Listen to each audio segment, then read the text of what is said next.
Bonsoir, merci à vous tous d'être là. C'est un grand privilège pour moi, pour nous, de vous accueillir dans cet hôtel, l'hôtel Dan, qui est l'hôtel historique de Tel Aviv, d'Israël. Je dis souvent, quand on me dit « mais c'est où l'hôtel Dan ?» je dis « c'est l'hôtel de Shimon Peres et de Bill Clinton ». Voilà, parce que c'est une manière aussi de résumer ce que représente cet hôtel dans l'histoire de Tel Aviv et d'Israël. Donc merci à vous d'être là, je vous le dis, et je suis réellement sincère, parce que c'est une grande soirée. C'est une grande soirée d'abord par votre présence et ensuite par le plateau que nous avons ce soir. Nous avons réussi à avoir, mais sans grande difficulté, un certain nombre de personnalités qui sont là présentes et qui ont accepté de venir débattre avec nous. Je voudrais également remercier deux personnalités qui nous ont fait l'honneur et le plaisir d'être là. Je veux parler de Roger Kuckerman et Boaz Misput. Roger, c'était juste encore quelques secondes pour dire combien j'étais heureux aussi, et nous étions heureux ce soir, d'organiser cette soirée avec les ambassadeurs que vous voyez ici présents. Patrick Maisonnave, ambassadeur de France en Israël, je le remercie parce qu'il est toujours présent, il répond toujours présent quand on lui demande, alors que je sais qu'il a un emploi du temps chargé. Merci Monsieur Maisonnave. Je voulais saluer Danny Sheck et Elie Barnavi, que je considère pour ma part comme deux grands ambassadeurs d'Israël en France. Nous avons beaucoup travaillé, Roger, tu t'en souviens, avec eux, et ils ont toujours été extrêmement disponibles et vraiment aidants. Et puis, je voudrais aussi, avant de parler de la personnalité ce soir, remercier les deux journalistes qui ont accepté de venir et de préparer avec nous cette soirée. Je parlais d'Emmanuel Ada, qui est journaliste à Radio Shalom et à Kol Israël, et Bernard Abouaf, qui est directeur de la rédaction de Radio Shalom. Il manque une personne quand même, vous l'avez compris. Je vais vous en parler. Il y a quelques semaines, Bernard et Emmanuel me disent que Yigal Palmor quitte le ministère des Affaires étrangères. Et je me suis dit, c'est pas possible. Oui, il quitte le ministère des Affaires étrangères, et je me suis dit que parfois, les grands de ce monde, en tout cas les gouvernants, font des erreurs magistrales, gigantesques, en laissant partir un homme qui a autant de talent et autant de mérite. Alors pourquoi je dis ça ? Parce que dans cette période troublée, dont je vous ai parlé tout à l'heure, que j'ai évoqué tout à l'heure, que nous avons vécu avec Roger, Yigal Palmor était en poste en France à cette époque. Et je dois dire ici la dette que nous avons vis-à-vis de lui. Chaque fois que nous avons eu besoin d'Yigal Palmor, chaque fois que nous avons eu besoin d'avoir un interlocuteur à l'ambassade, à chaque fois, cet homme était présent. Et donc, avec Bernard et Emmanuel, on a de suite pensé à te rendre un hommage particulier, mais c'est un hommage sur quelque chose que nous avons vécu, parce que je sais que ta carrière va continuer ailleurs, et que les choses ne sont pas terminées pour toi, que nous aurons l'occasion encore de nous rencontrer sur d'autres dossiers difficiles, délicats, surtout concernant l'Aliyah des Juifs de France, et vous savez qu'elle est en augmentation, bien sûr, et qu'il faudra qu'on se prépare à aider les Juifs de France qui ont décidé de venir en Israël. Voilà, c'était ça pour Yigal Palmor. Merci Yigal, merci pour tout ce que tu as fait, merci pour tout ce que tu fais. Je vais vous confier un petit secret. Un jour, au ministère des Affaires étrangères, il y a quelques années, on se prépare au grand sommet d'Annapolis, et le patron de la Hasbara de l'époque m'appelle 2 jours avant le sommet. Il me dit « on voudrait que tu nous rejoignes, c'est très important que tu viennes, et voilà, tu viens avec nous ». Je lui dis « très bien, mais tu sais, à 2 jours de l'échéance, j'ai pas de visa américain, je ne sais pas comment je vais faire ».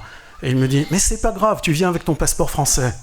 Alors là, ça doit vous faire rire, parce que je n'ai pas de passeport français, je ne suis pas né en France, je suis né à Jérusalem, mes parents sont d'origine roumaine, je n'aurais pas le droit de demander un passeport français, et pourtant, Quoique, si l'ambassadeur Maisonneuve voudrait un peu pousser les choses, oui. Voilà, un peu de protectia. Je suppose que vous êtes suffisamment de temps en Israël pour comprendre le mot protectia. C'est un mot essentiel de l'hébreu courant. Et donc, je ne sais pas, tout le monde me prend pour un Français. Et d'ailleurs, quand j'étais en poste en Espagne, un jour, j'étais dans la rue. Et un type s'approche de moi, il me dit, en espagnol bien sûr, t'as pas une clope? Je lui dis, je ne fume pas. Il m'a dit, salaud de français, vous êtes... Donc j'ai souffert pour la France, Mais il reste que je suis un hiérosolimitain de naissance et rien d'autre, et j'en tire toute ma fierté. Je suis très très content d'être ici, bien entendu, avec vous. Je suis très flatté par votre présence à tous. Je suis content de retrouver ici des amis de très longue date. Et la seule promesse que je vais vous faire, c'est que l'aventure continue.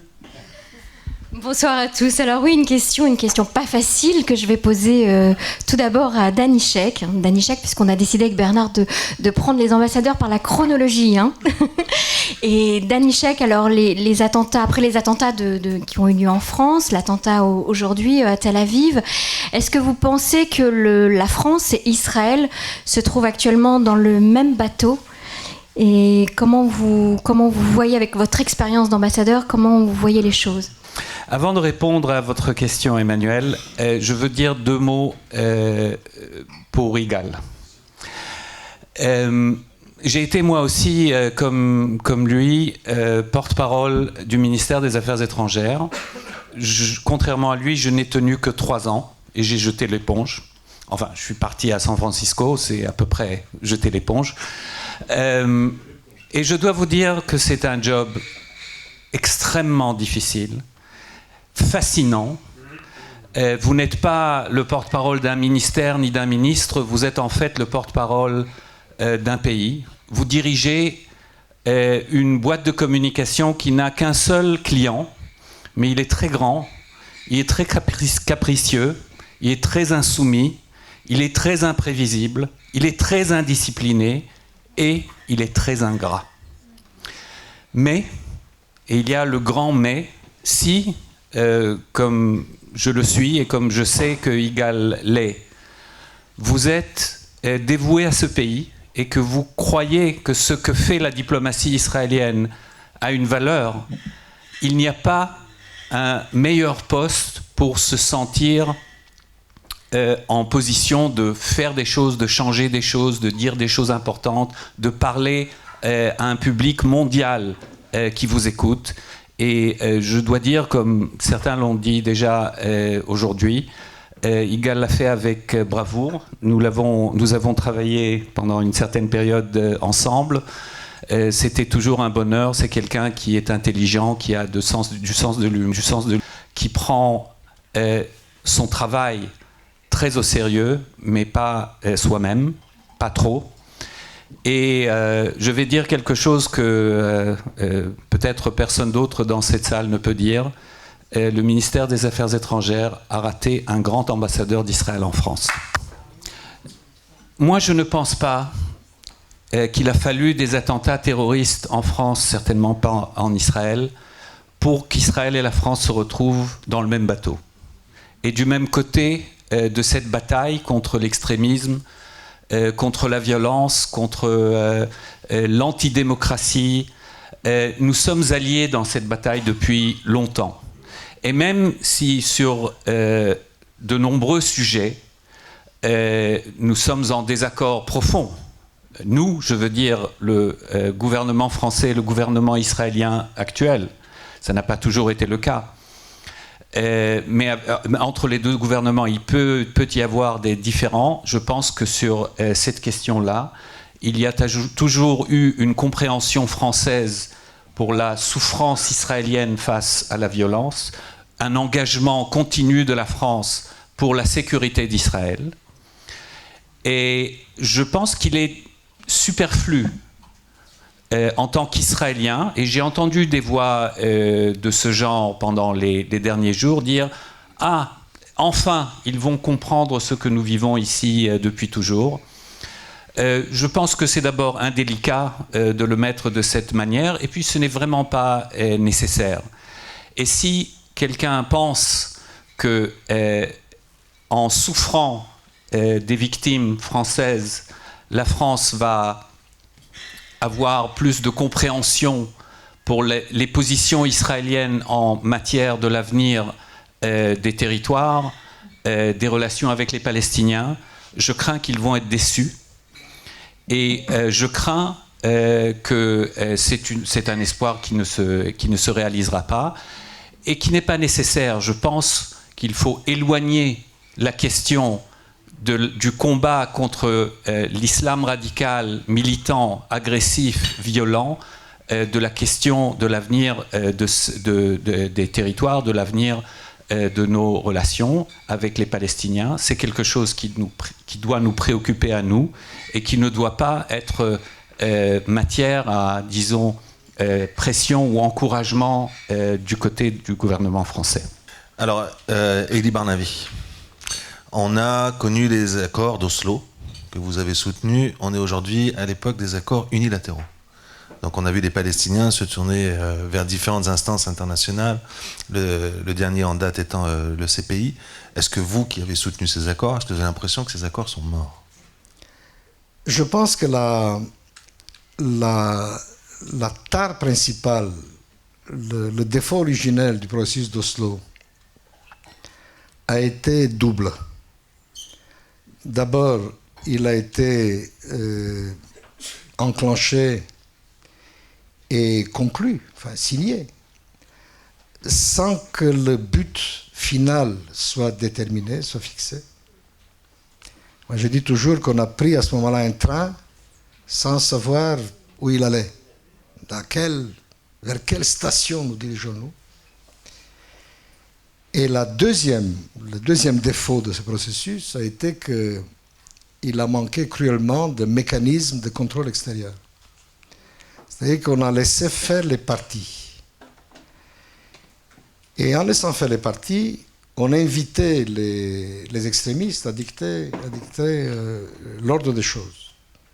Aux uns par la colonisation du territoire, aux autres par le terrorisme. Et donc, en créant un monstre diplomatique, un outil diplomatique extraordinairement lourd et complexe, avec plein d'étapes, où chacune conditionnait l'autre. À chaque étape, on invitait ceux qui n'étaient pas contents à dire leur fait. Et c'est de ce point de vue-là que ce processus ne pouvait pas aboutir. Il y avait quelque chose de vicié à la base. Le principe était bon, après il fallait bien commencer à parler à un moment et à un autre. L'acquis principal d'Oslo est toujours là. On a fini par reconnaître les uns et les autres qu'il fallait faire un bout de chemin ensemble et qu'on était là pour rester, que les deux nations, deux peuples étaient là pour rester. Mais cet acquis-là, pour important qu'il soit, n'est pas suffisant. Donc il faut changer de méthode. Il faut changer de méthode de manière radicale. Et tu poses la question de l'unilatéral, ce n'est pas idéal, mais il n'est pas impossible que face à une situation donnée, qui est celle que nous connaissons, avec un adversaire incapable de s'unir pour décider quoi que ce soit, divisé, avec l'environnement qui est le nôtre, il se peut que nous soyons obligés, à un moment quelconque, de déterminer seuls où l'intérêt d'Israël nous commande, nous impose d'arrêter de tracer nos frontières. Laissez-moi ajouter juste, si je peux encore, deux aspects qui me paraissent essentiels. Dans le débat sur l'avenir de ce pays, dans le débat sur les territoires, puisque c'est le débat essentiel, s'il y avait un vœu très cher que je voudrais formuler, mais je sais qu'il est utopique, c'est de faire échapper cette affaire à la division droite-gauche, qui, en l'occurrence, n'a aucun sens. N'a aucun sens. N'a aucun sens dans la mesure où nous sommes tous d'accord, où il y a un consensus sur le fait que ce pays est le produit d'une idéologie nationale que nous chérissons tous, que l'Israël est la patrie du peuple juif, et qu'il faut bien, dans l'environnement qui est le nôtre, qui n'est pas idéal, mais que voulez-vous, on n'a pas de voisins comme voisins, les luxembourgeois et les belges, on a comme voisins les palestiniens et des arabes, et vous voyez bien ce qui se passe autour de nous. Et donc le débat devrait porter sur l'intérêt profond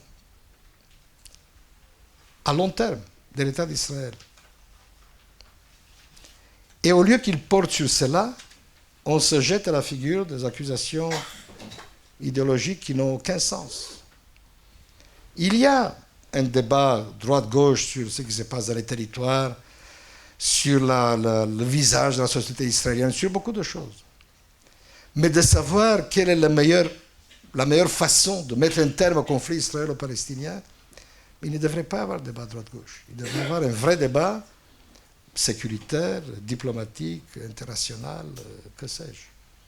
Comment faire pour que ce pays, Israël, remplisse pleinement sa mission, qui est d'assurer un foyer national au peuple juif. C'est-à-dire, ça veut dire quoi? C'est-à-dire assurer une majorité juive. C'est de ça qu'il s'agit. Israël sans une majorité juive n'a aucun sens. N'a aucun sens. Comment faire pour y parvenir? Israël sans frontières n'a aucun sens. Il faut bien que cette frontière existe quelque part. Et donc, au lieu de discuter là-dessus, le débat est complètement vicié, il est biaisé par un affrontement droite-gauche qui est parfaitement absurde. Et ça, je l'ai senti en France. Vous n'êtes pas le premier public francophone à qui je parle.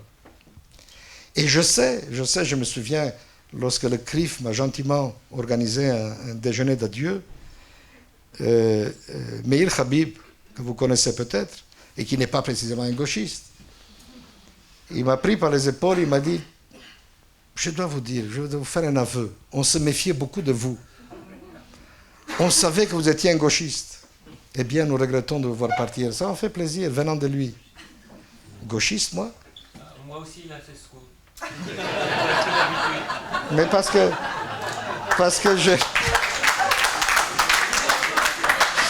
je regrette d'avoir à te dire, nous sommes pareils, tu vois. À ses yeux, nous sommes quelque part au-delà du...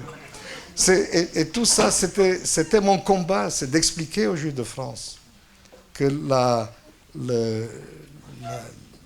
question existentielle qui est la nôtre, qui nous occupe, n'est pas une question de droite-gauche, mais des raisons, de débats véritables, avec comme seul objectif les intérêts à long terme de cet État qui nous est tous cher.